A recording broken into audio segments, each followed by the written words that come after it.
Movement करना शुरू करता है, बेबी कितनी बार पूरे दिन में मूवमेंट करता है और बेबी कब मूवमेंट नहीं कर रहा है तो प्रॉब्लम टेंशन लेने वाली बात है। तो बेबी का किक, बेबी का मूवमेंट कब से शुरू होगा और पूरे दिन में कब सबसे ज़्यादा रहता है, तो हम लोग इसी टॉपिक पे डिटेल में बात करेंगे। Hello everyone, I am doctor Suman. आज हम लोग जो टॉपिक लेके आए हैं खास करके प्रेग्नेंट वुमेंस के लिए बहुत ही अच्छा टॉपिक है। ये टॉपिक उनके हार्ट के से बिल्कुल अटैच होता है। वो पहला बार बेबी का मोमेंट, खास करके वो अगर पहली बार माँ बन रही है तो वो और ज़्यादा इंटरेस्टेड होती है कि बेबी का फर्स्ट मोमेंट उन्हें कब से पता चलना शुरू होगा। पहला मोमेंट कैसे पता चलेगा, कब पता चलता है, बेबी कितनी बार पूरे दिन में मोमेंट करता है और कैसे हमें पता चलेगा।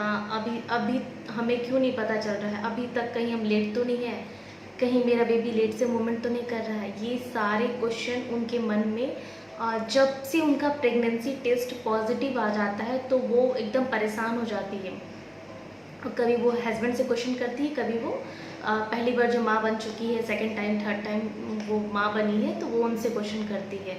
बहुत ज़्यादा वो इस सवालों को बार बार सोचती है कि बेबी मेरा कब से मूवमेंट करेगा, कैसे पता चलेगा और कौन से महीने से पता चलना शुरू होगा, पूरे दिन में कितना मूवमेंट रहता है और किसको नॉर्मल मानना है, कितना मूवमेंट अब नॉर्मल है, कितना महीने से मूवमेंट शुरू हो जाना चाहिए, कब हमें नहीं पता चल रहा तो डॉक्टर के पास जाना चाहिए। ये सारे सवाल को लेके हमेशा परेशान रहती है, हमेशा उनका एक एक दिन बहुत मुश्किल से कटता है। अगर आप फर्स्ट टाइम माँ बने हैं तो आपको ये मूवमेंट जो है 5वें महीने से लेके 6ठे महीने तक के बीच में स्टार्ट हो जाएगा। और अदरवाइज़ जो सेकंड टाइम या थर्ड टाइम माँ बने हैं उनके मुकाबले आपको थोड़ा लेट पता चलेगा, क्योंकि आपको हलचल थोड़ा लेट महसूस होगा। क्यों? क्योंकि बच्चा जो रहता है वो फीटल के अंदर पूरे पानी में रहता है और पूरा चारों तरफ उसका अमनियोटिक फ्लूइड रहता है, जिसमें वो पूरा दिन हलचल करता रहता है। आपको अल्ट्रासाउंड में दूसरे या तीसरे महीने में दिखना स्टार्ट हो जाएगा, लेकिन आपको पता चलने में, एज अ मदर आपको पता चलने में आपको 5वां या 6ठा महीना लगेगा आपको पता चलने में। 5 मंथ के फर्स्ट वीक में, सेकेंड वीक में आपको पता चलना शुरू हो जाएगा। क्यों? क्योंकि अमनियोटिक फ्लूइड जो है वो बेबी उसके मुकाबले बहुत छोटा रहता है और पेट के हिसाब से, अमनियोटिक फ्लूइड के हिसाब से बेबी छोटा है तो आपको मूवमेंट नहीं पता चलेगा। जैसे जैसे बेबी का ग्रोथ होता है, चौथे या 5वें महीने में आपका पेट भी नज़र आने लग जाता है, तो उस वक्त बेबी थोड़ा सा बड़ा हो जाता है और उस समय आपको मूवमेंट पता चलेगा, बेबी का हलचल पता चलेगा। और कभी अगर आपको नहीं पता चल रहा है तो कोई घबराने की बात नहीं है। आपका बेबी थोड़ा सा, आपने बेबी आपका ग्रोथ में थोड़ा सा कम है, वो जैसे जैसे ग्रोथ बढ़ेगा एक आध सप्ताह आपको लेट पता चल सकता है, तो उसके लिए कोई घबराने की बात नहीं है। अगर आप सेकंड टाइम या थर्ड टाइम मदर बने हैं तो आपको फर्स्ट टाइम माँ जो बनी है उसके मुकाबले आपको थोड़ा जल्दी पता चलेगा। आपको चौथे महीने की लास्ट में या सेकेंड वीक में या थर्ड वीक में। आप पूरे दिन में जब आप खाना खाते हैं, नाश्ता करते हैं और खाना खाते हैं, जैसे आप ब्रेकफास्ट कर रहे हैं, लंच कर रहे हैं, डिनर कर रहे हैं, कम से कम 3 बार बेबी के मूवमेंट पे आपको ध्यान देना है। जैसे कि आपको खाना खाने के तुरंत बाद, जैसे कि आधा घंटा के बाद या 1 घंटा के बाद आपको लेटना है और लेट करके बेबी की मूवमेंट को काउंट करना है। आपको कोई काम करते करते बेबी की मूवमेंट को काउंट नहीं करना है, नहीं तो इसमें आप मिस कर सकती हैं और अच्छे से बेबी का मूवमेंट आपको पता नहीं चलेगा। आप किसी काम में बिजी रहेंगे, आपको लगेगा बेबी ने मूवमेंट नहीं किया है। आपको एक हेल्दी बेबी का निशानी है कि आपको मूवमेंट खाना खाने के आधा से 1 घंटा के बाद, ऑलमोस्ट 2 घंटा के अंदर अंदर बेबी का मूवमेंट होना चाहिए। आपने जैसे ब्रेकफास्ट किया है तो उसके बाद आप 1 आध घंटा के बाद जा कर के थोड़ा देर लेट जाइए, या फिर आपने लंच किया है तो उसके बाद आपको आधा 1 घंटा के बाद आप लेटिए और आँख बंद करके बेबी की मूवमेंट को महसूस कीजिए। अगर आपका बेबी 2 से 3 बार मूवमेंट कर रहा है तो बहुत अच्छा है। अगर आप रात में भी बेबी की मूवमेंट को महसूस कर रही हैं, आपने बराबर बेबी की मूवमेंट को महसूस कर रही हैं और उनसे अटैच हो रही हैं, तो फिर बहुत ही अच्छी बात है। ऑलमोस्ट आपको 7 मंथ के बाद बेबी का मूवमेंट और ज़्यादा पता चलना स्टार्ट हो जाएगा। आप जब एकदम रिलैक्स होकर के बैठेंगी तो बेबी से आप बात कीजिए, बेबी को, बेबी के पेट पे आप अपने हाथ रख कर के बेबी से बात करने की कोशिश कीजिए। आप उन्हें कुछ कहिए, उन्हें कोई कमांड दीजिए, उन्हें कुछ हलचल आपको लगे तो फिर आपका बेबी का कनेक्शन, आपका बेबी का बॉन्डिंग बहुत अच्छा रहेगा।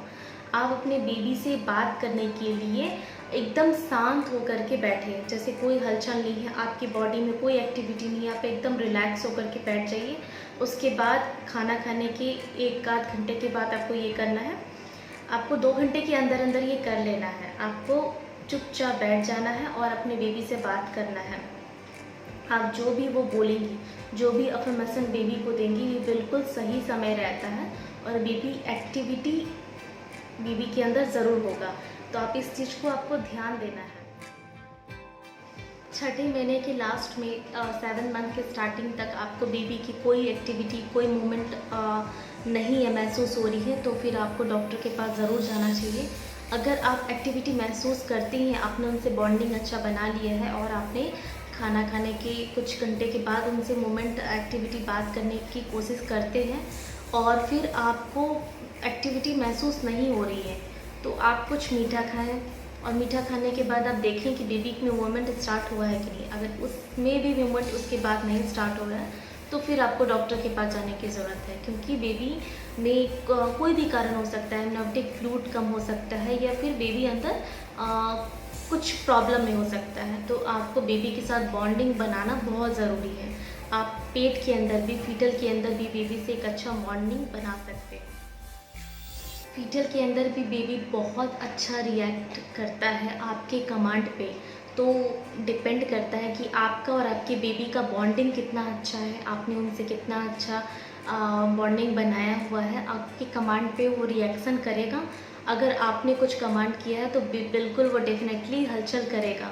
आपके बॉन्डिंग पे डिपेंड करता है। और हाँ, आप अगर केयरलेस रहेंगी, आपको उसका हलचल कभी कभी बेबी पेट में बहुत ज़्यादा एक्टिविटी करता है, बहुत ज़्यादा वो हाथ पैर मार रहा है, आपको महसूस भी हो रहा है, पर आपको लग रहा है कि आपने किसी से कहा घर में, तो उन्होंने कहा कि ऐसे ही होता है, तो आपने उस पर ध्यान नहीं दिया और आगे जाकर है कि बेबी फीटल के अंदर डेड भी कर सकता है। कभी पानी की कमी हो सकती है, कभी अंदर बच्चा पेट में ही ख़त्म हो जाता है। आपने सुना भी होगा कि कुछ नहीं था, कोई प्रॉब्लम नहीं था, बच्चा बहुत ज़्यादा बच्चा पेट में हलचल कर रहा था, 2 दिन के बाद उसका कोई हलचल महसूस नहीं हो रहा था, तो मैंने डॉक्टर के पास गया तो डॉक्टर ने सोनोग्राफी की सलाह दी और उसमें बेबी डेड हो गया। तो अगर आप फीटल में एक्टिविटी पर ध्यान नहीं देंगी तो फिर आगे जाके दिक्कत हो सकती है। तो आपको एक्टिविटी पे बिल्कुल ध्यान देना है। अगर बेबी पेट में बहुत ज़्यादा एक्टिविटी कर रहा है, बहुत ज़्यादा, ज़रूरत से ज़्यादा, तो भी आपको ध्यान देने की ज़रूरत है, और बहुत कम है तो भी आपको ध्यान देने की ज़रूरत है। हाँ, नॉर्मल एक्टिविटी है तो बिल्कुल आप रिलैक्स रहिए, अपने डेली की रूटीन को बिल्कुल फॉलो कीजिए, आप उनसे बॉन्डिंग बनाइए, बहुत अच्छा है। तो आशा करती हूँ कि बेबी की पेट में हलचल के बारे में ये जानकारी आपको काफ़ी पसंद आई होगी।